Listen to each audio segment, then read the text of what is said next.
Probably one of the actually the very best lobbyists in the entire state, Mr. Joe Kelly. He's here to come and explain whether or not we really need to put money into a PAC, whether it's something we really want to do. And, you know, for the $3,000 that has came in the last 2 days, if it's something we really don't need, we can just take the money downstairs and have a good time. So, basically, I'm going to turn this whole program over, now that we got a few more people sitting down, we're going to turn this whole program over to Mr. Joe Kelly, again, the finest lobbyist, not in the state of Iowa, but perhaps the nation. Oh my God.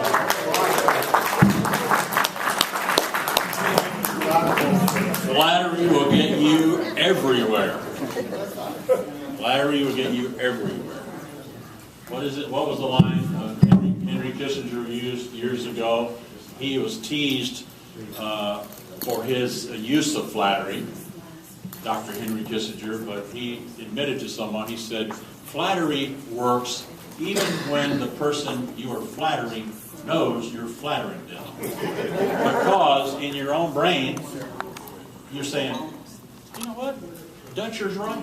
Yeah, I know that he did that for effect and he was exaggerating and all that, but gosh, a man of good judgment, John Dutcher. Let me say this about John. I know that he and Daryl have been going around the state talking to chapters on Dutcher Airlines, with John flying the plane and doing a lot of the hard grunt work that is necessary to make an association go. You are an association that does not have an executive director. You've done all your own work for 25, 30 years, how long this organization's been around. And that's very impressive, but it does take people to fill the void, fill the vacuum, and to step forward and do things. And this PAC is one of those things that we're seeing evidence that it's showing some progress. Because this is not the first time that we have tried the PAC. I am paid to be your lobbyist and your consultant. And consultants are usually from out of town and give advice. And I know early on, one of the first things I said to this group, probably nobody in the room remembers it, because a lot of people have come and gone, but there's still some people I remember in the group. But one of the first things I said at one of your state conventions is that we should organize a PAC. This is probably 20 years ago. And the Iowa Landlord Association, some years ago, many years ago, took me up on that and formed their own PAC, raised about $8,000, and spent probably half of it on the legislature, or maybe a third of it on the legislature, and maybe 2/3 on city races. And now, I didn't complain. They talked to me about that when they did that. They were having a lot of problems with the city of Des Moines. There were elections coming up. And they got on the right side of the guy running for mayor. And that's another thing about PAC. You want to be on the right side as many times as you can, because if your record is bad, you're giving money to candidates who just lose all the time, then that's not good. So Des Moines did it. I mean, that was a good use of the PAC. Then all of a sudden, it just sort of disappeared. Nobody picked up the ball, ran with it. Year after year after year, reports were made, 0, 0, 0, file with the state. And before Andrew got the job of Landlord Association, I told the guys, why don't you just disassemble the thing? You're not using it. I mean, why make somebody spend the time to fill out the report, take 46 cents, soon to be 49 cents to mail it in, and just be done with it? Well, Andrew, to his credit, came in and reorganized it and gave it a new name, or restarted, or whatever. And that's the name we see here.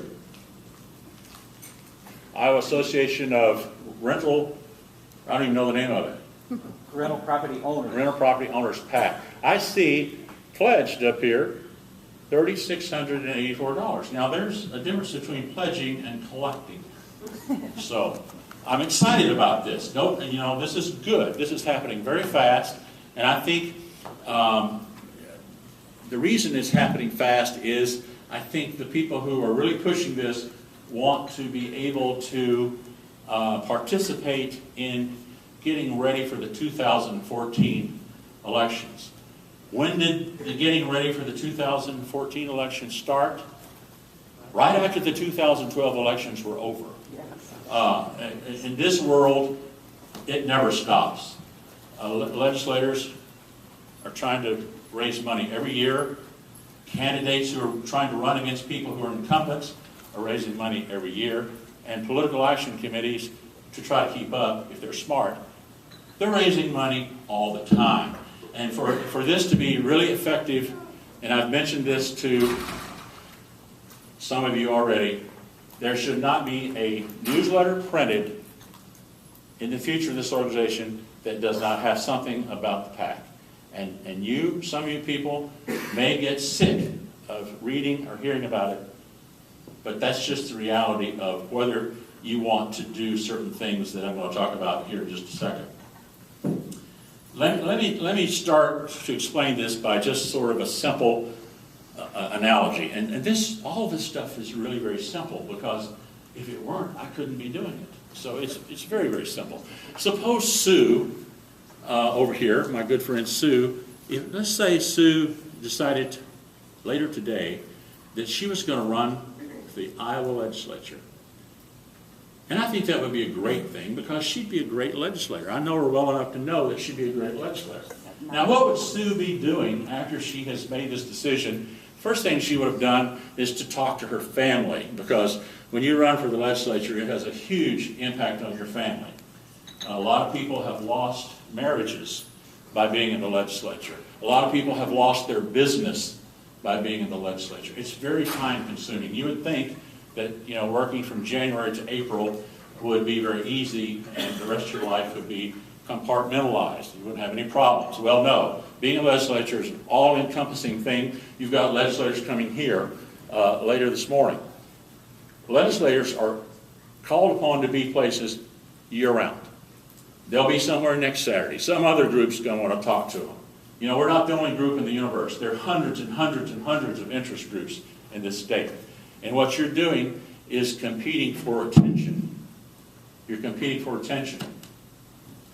After Sue had gotten the seal of good approval from her family, she would be thinking about, oh, okay, how much money is it going to take to run a good campaign? Is this an open seat? That means, is there an incumbent there?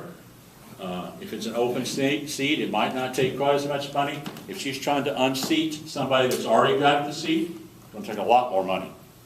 A lot more money. Because once you get in the legislature, it becomes easier for these folks to raise money. Because they take votes, and once you take a vote, you have made a group of people happy, and you've made a group of people not so happy. So there's always contributions for every vote, pretty much, unless you're just working with obscure issues where none of the groups are politically active and they have no money and they don't care and they're not involved in the process. But you start getting into wars between bankers and credit unions, that's a big vote, because both sides have got a big PAC. So the legislator, it's kind of easy in a way when you get in a situation like that, because you can almost just vote the way you think, because there's going to be some good contributions from either way you go. So Sue has now thought about, let's see, how much money do I think it's going to take? She may have been recruited by one of the political parties. They may have come to her and say, you know, you're on our radar. We think you'd be a great legislator, and here's what we can do to help you if you would decide to run. And that's important. And the first thing, they probably wouldn't come to Sue if they hadn't figured out she could probably raise some money on her own. Now, where's she going to raise this money from? People she knows. She's going to start with her friends. She's going to start with her friends. And she's got a lot of friends in the landlord world. And she'd be calling them. And she might say, Ron, I need some help. I'm a landlord, you're a landlord, I want to go to the legislature. You'd have somebody on the inside. I can do a lot of educating in the caucus, and we have our caucuses at the legislature. How about $100, Ron? Can you spare $100 for me to run for the legislature? Sure. There you go. It's just that easy. Now, what is a PAC? A PAC is $100 from every person in this room bundled together into an entity with a name. It's almost like having a marketing fund, politically speaking. I mentioned $100 because $100 seems like a lot of money. But did you realize how little $100 is over a year's time? It's $1.92 a week. It's 27 cents a day. Now, if you're telling me, first of all, you came to this meeting, and this meeting's not cheap to come to, okay? So don't tell me you don't have $100 for the PAC, because I'm not buying it. Now, the people here, Dutcher and Andrew, might be lighter on you. They might say, okay, I'll take 25, I'll take 50. That's chump change, but if you guys want to take that, that's fine. You know, 27 cents a day, skip a cup of coffee. You know, don't drink, you know, don't go to, what's the big fancy? Starbucks. Don't go to Starbucks and spend God knows what on coffee, you know. Yeah, go to Quick Trip and give us the difference, you know. You'll get used to that Quick Trip coffee. It's not so bad. Now, people have told me over the years, now, you know, Sue, depends on how, you know, a lot of this stuff depends on how many friends she has. Now, what would be a better system? Some people have said to me, PACs seem like bribery to me. You ever heard that? Yeah. What's wrong with Sue asking Ron for help? It's a personal check. You can't give her a corporate check. What's so wrong with that? Would you rather have the government with your tax money giving money to every Tom, Dick, and Harry that wanted to run for the legislature? Every goofball known to man wanting to run for the legislature with your tax money? Carla says we've got enough of that already. Okay. See, here's the good thing about this system. The people who wind up getting to the legislature, by and large, are the people who are well known enough in their area, who work hard, who go door to door and talk to people and impress people and get people to put signs up in their yards. And maybe some of those people Sue meets for the first time like her enough and say, yeah, Sue, I'll put a sign down in my yard for you. I'll even give you some money. Or Sue, what else can I do for you? You need somebody to make phone calls for you? You need somebody to stuff envelopes? I've done that before. I think you're good. I want you in the legislature. See, we got citizens deciding all this rather than passive tax dollars where everybody knocks on the door and says, I want my share of all that tax money. I've got nothing else to do. I think I'll run for the legislature. So we do have a system, and there are limitations on how much money people can give, and it's the same way in the federal system. Now, I'm not so real happy with the federal system, because I think that thing's kind of gotten so bad, and the laws, I mean, the Supreme Court decision that said corporations, in essence, are people, and they can give about, you know, all the money they want, and that's just not really that good, I don't think. I think what we got here in Iowa is not bad. It's not to say we don't have some pretty good time money going on here, but, I mean, there's always been money in politics. In the old days, it was just brought in people's offices in sacks. Remember Sparrow Avenue? Those of you who are old enough? You know, vice president, people bringing money in bags. Daryl, you just sort of Deus ex machina. Yeah. I got another legislator lined up while I was. Oh, he's out chasing legislators this morning. I mean, you don't get any better than that. Missing good sessions out chasing legislators. Who'd you get? Dawson. All right, he chased him down. Good. All right, good. Okay. And you missed my congratulations to you and to John for doing what you're doing. I see $3,684 pledged dollars, not collected yet, but pledged. Pledged. How many members does LOI have? I'm going to make a prediction for you. We're in the 1900 range. 1900. I'm telling you, 900. 900. 900? It's okay, if you pick up 1,000 over the weekend, that's fine. 900 for LOI. That's not bad, that's not bad. Didn't you say 1,900? He said 19. Or do you want ones that actually paid their dues? Yes, that's the only ones that count. About 700. 700. How many do you have, Andrew? 200, 300? About 305. All right, so let's say we have 1,000 members together. Here's what I'm telling you. I'm saying to you that you won't get more than 250 members to give you any denomination of money. Okay? Prove me wrong. That's what I'm telling you. That's just my experience from 30 years of doing this kind of business, talking to other PACs. I hope you just really make me look silly. Now, if you're taking $5 from everybody, that's not going to count. Okay? I know there's a way to game, you guys can game the system. I should put a minimum number on it to make sure I win. But that's just about the way it is. You've heard the old 20-80 rule that 20% of people do 80% of the work. That's just kind of the way it is. I'd be happy if you got 200 members giving you money because you'd have a pretty good little fund. And if you do it every year, then that's the key. Just don't stop. Once you start, don't stop. Because if you stop, the momentum will stop. And people will get used to not giving. You want to get people used to giving to you. And you want to make it easy for them, whether it's by credit card or whether you send a letter out. I have a PAC that I manage, and I get a lot of money with just one single letter saying, Andrew, last year you gave us $250 for a PAC, and here's what's going on legislatively, and we hope that you'll give us the same amount or even more. You know, if things are going well for you and you can afford even more than that, we would like that too. Just comes in. I mean, people are used to it. PACs have been around. I don't know when they started. I've been in association work for 36 years. They were there when I started. They were kind of new 36 years ago. I think they must have been 40 years or so that we've had it. Now, PACs were a reform. You hear everybody complain about PACs, but this whole PAC system was a reform in the way money is raised in politics. And the reason for that is that, of course, you can have all the laws in the world. Some people could still break them. We all know that. But the reform is that you have to, you know, put the people's name down that are giving you money if it's over a certain amount. You have to send that in. And so people who are really curious, and I don't know who's curious and who's not. The Des Moines Register used to publish stuff about PACs, but I haven't seen much about that lately. I don't know if any of your papers around the state do much with PACs.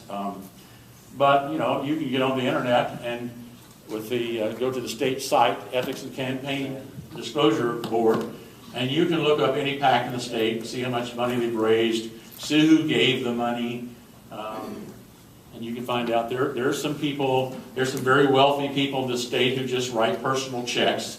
I remember last year, I think the Register did a story of the top 40 or 50 people in the state who had given personal money. I mean, there's some people who've given, you know, $50,000 to $100,000 just out of their own pocket to candidates, all on personal checks. Now, you can give business checks. You just can't give incorporated checks.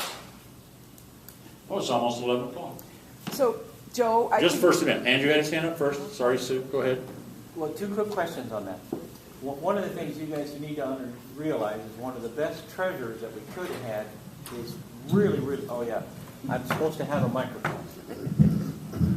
One of the best treasures that we could have had, I don't know if James Irwin is here now, but I don't think so. But he's a tough cook. And he holds our feet to the fire on how we do these funds. So I wanted to get Joe to comment on that again, make it real clear. Like we're going to seek donations. Some can come from corporations, but only for operations of the PAC. So if you feel compelled to give money from your corporation, by all means we're going to take it because it helps us. We can do mailings. We can use that for purchase of office supplies. So those funds are welcome. But if you give personally, do we need to record it? Is it mandatory?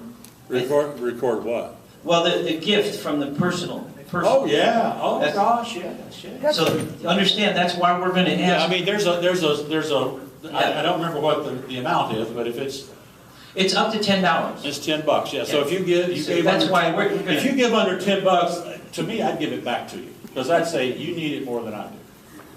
We'll, what I would say. we'll take it. He's the director of allocation. I'm the director. Bring the money. And Daryl is also the director of bring the money.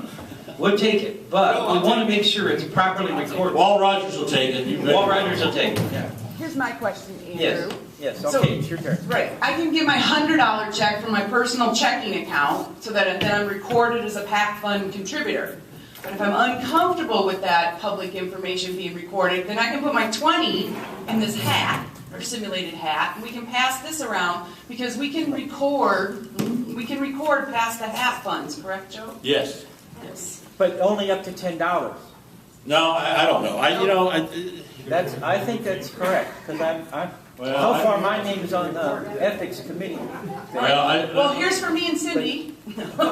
Well, first of all, that begs this question. Why would you be uncomfortable with having your name listed as giving $100 to the landlord PAC? Who cares? Whose business is it? And even if they know, so what? So what? Yes. Just wondering, I So pass that, understand so you can the get some money. corporation, LLC, can order the corporation, or can LLC write it down? LLC can write a check, I believe. Yes, a partnership. Is that right, Walt, or not? You're a PAC expert, aren't you? I'm not a PAC expert, but yes, now we can write a check. I think they can. I think it's only just the INC corporations can't. You can't do that. But Andrew's also right in terms of. If it's from your business account, it has to be used for operations. Nope. It has to be personal for the PAC. I believe that's correct. Well, But we'll get the information out and put it in a newsletter, because That's right. we're disagreeing here, and that's not good when you have. Yeah. I think you can be a sole proprietor, I think you can be an LLC, you just cannot be a corporation to give to a PAC fund directly for money that's going to be distributed To the candidates. a candidate. And the corporate money goes for administrative costs, which is also important. that's right. You just give it, we'll sort it out. Yep. And you can put cash in the hat, and then today's meeting will be recorded as a pass the hat. We raised $1,000 at today's meeting because everybody put their 10s and their 20s in that basket there. Okay. If we insist that we not give our money to Representative Ageroff, then you'll guarantee us that he won't get my money, right? Yes, Bob, I'll tell you that, and hope that you believe it. And hope that you believe it, yeah. Joe, we're going to give you about 5 minutes to sum up. I'm done, unless you have more questions. Like I said, I'm challenging you folks. I love to see this number up here of pledged amounts. You have 1,000 members. You have a large number of people to solicit money from. And it's important because legislators, and maybe Walt will comment on this, I think there comes a time when legislators have done a lot of things for a profession, and they look around and the professional members of this group are nowhere to be found when they have hard elections coming for them. That's just human nature. I mean, they're going to do their best, but I think it's incumbent upon us to raise the level a little bit. Where it's not a lot of money with 1,000 people, but like I said, you're really probably looking at 200 to 250. Prove me wrong. If you get above $25,000 in 1 year, you have another dynamic. This is a problem way down the line. I hope you have it this year. Daryl says it's $25,000 this year, and if you do, then you've got another accounting problem because you have to register with the feds, and that gets a